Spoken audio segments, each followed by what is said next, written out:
Come in another video of the miscellaneous video series.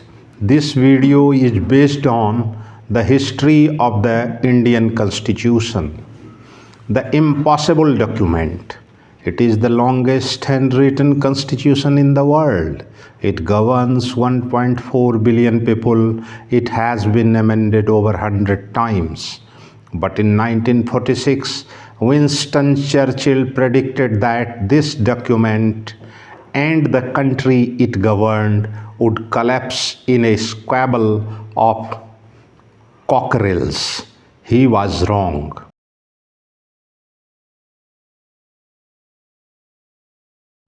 Today we are decoding the biography of India. This is not just a list of rules, it is a battleground of ideas.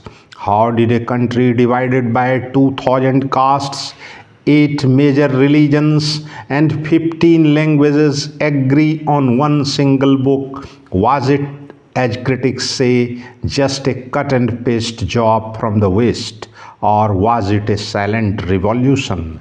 Welcome to the complete critical history of the Indian Constitution.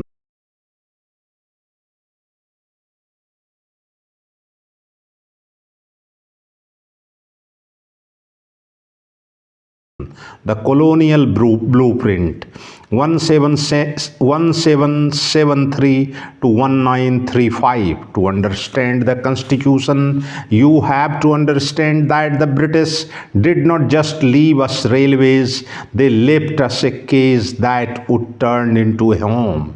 The structure of our constitution actually begins way back with the Regulating Act of 1773. But let us fast forward to the real mother constitution, the Government of India Act 1935.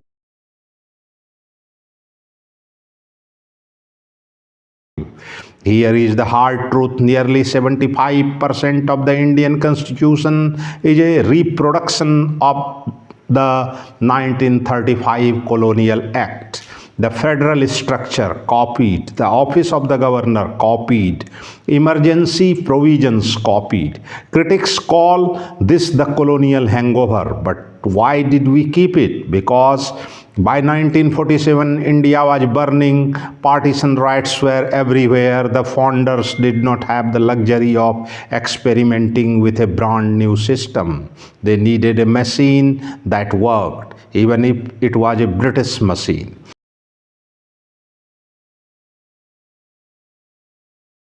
But the spirit came from elsewhere.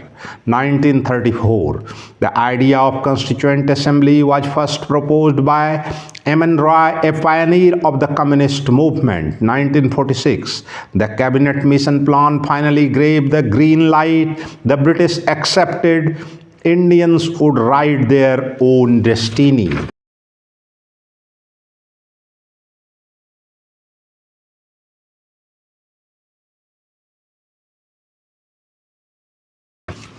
Chapter 2, The Kitchen of Democracy, 1946 to 1949. Imagine a room with 299 people, princes, revolutionaries, lawyers and poets. This was the Constituent Assembly. First meeting, December 9, 1946, boycotted by the Muslim League. The President, Dr. Rajendra Prasad. The Constitutional Advisor, B.N. Rao. The unsung hero who traveled the world to study other constitutions and prepared the initial draft.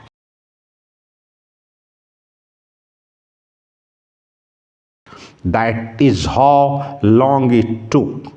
They held 11 sessions and sat for 165 days, but the real action happened in the drafting committee led by Dr. B.R. Ambedkar.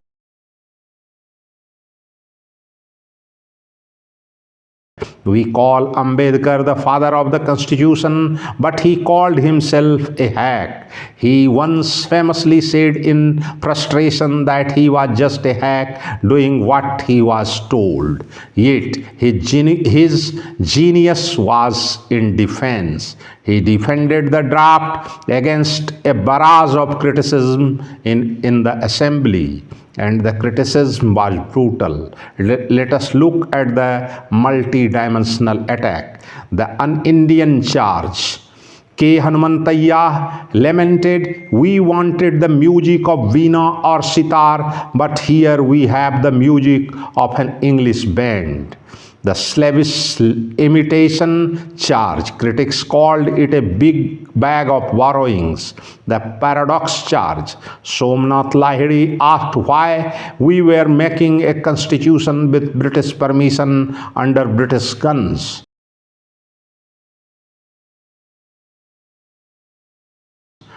Chapter 3. A bag of borrowings or a patchwork quilt.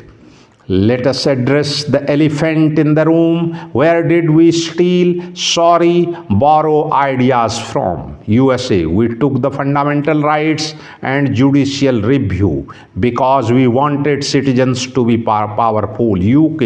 We took the parliamentary system and rule of law because we were used to it. Ireland. We took the directive principles, instructions for the state. Canada. We took the strong center because after partition we feared the country would break apart. Ambedkar's defense. There is nothing to be ashamed of in borrowing. It involves no plagiarism. Nobody holds any patent rights in the fundamental ideas of a constitution. Essentially, India created a best of compilation album of democracy. What we added our own remix, reservation and the abolition of untouchability. Article 17. No other constitution in the world at the time tried to socially engineer a society as deeply as ours did.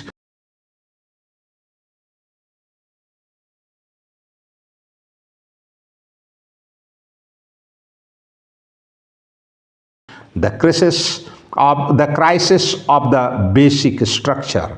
The Constitution was signed on 26 November 1949 and activated on 26 January 1950, but the story does not end there. In 1970s, the Constitution faced a near-death experience. The government wanted total power to amend the constitution. The Supreme Court said no. This tug of war led to the most important legal case in Indian history, Keshavanand Bharati versus State of Kerala, 1973. The concept, in a razor-thin majority of 7-6, the Supreme Court invented the basic structure doctrine. Think of it like a house. The parliament can change the paint, the windows, even the walls, but they cannot touch the foundation. Secularism, democracy, judicial review, federalism. These are the basic structure. They are untouchable. This doctrine saved the Indian democracy from turning into a dictatorship.